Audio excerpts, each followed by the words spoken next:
Espalhaí.com, na cobertura do Réveillon 2013. Oferecimento The Burgers, hambúrguer e família. Água mineral Solara, beba sem moderação. Réveillon Celebration 2013 aqui no camarim do Asa de Águia, com Durvalino, nosso rei. Durval, primeira vez Réveillon em Maceió. Tiramos você de Porto Seguro, pegamos o Asa pra gente. Como é que vai ser esse Réveillon?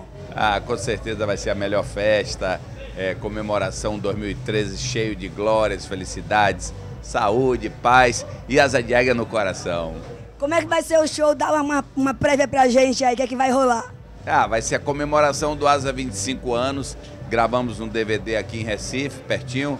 Então, estamos comemorando os 25 anos do Asa de Águia. Com certeza vai ser essa a meta da gente. Olha só, durante o ano inteiro do preparamento, para o Celebration, muita gente falou no Facebook e Twitter, eu quero ver o sol nascer com o Asa.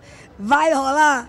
Quem sabe, né? Tô aqui para isso. O que rolar aí, a gente está no clima, é um dia especial, né? Uma noite especial e com certeza a gente vai dar conta do recado aí e dar felicidade aos nossos fãs. Pro Carnaval 2013, quais são os planos? Qual é o personagem? Qual é a música nova? Personagem a gente ainda está estudando. A música nova que a gente está tocando agora é o E Cambada.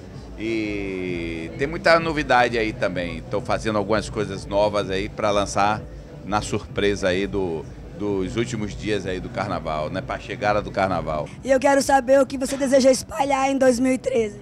Eu quero espalhar alegria, né? Como sempre, felicidade, né? Para mim é a maior proposta de todas.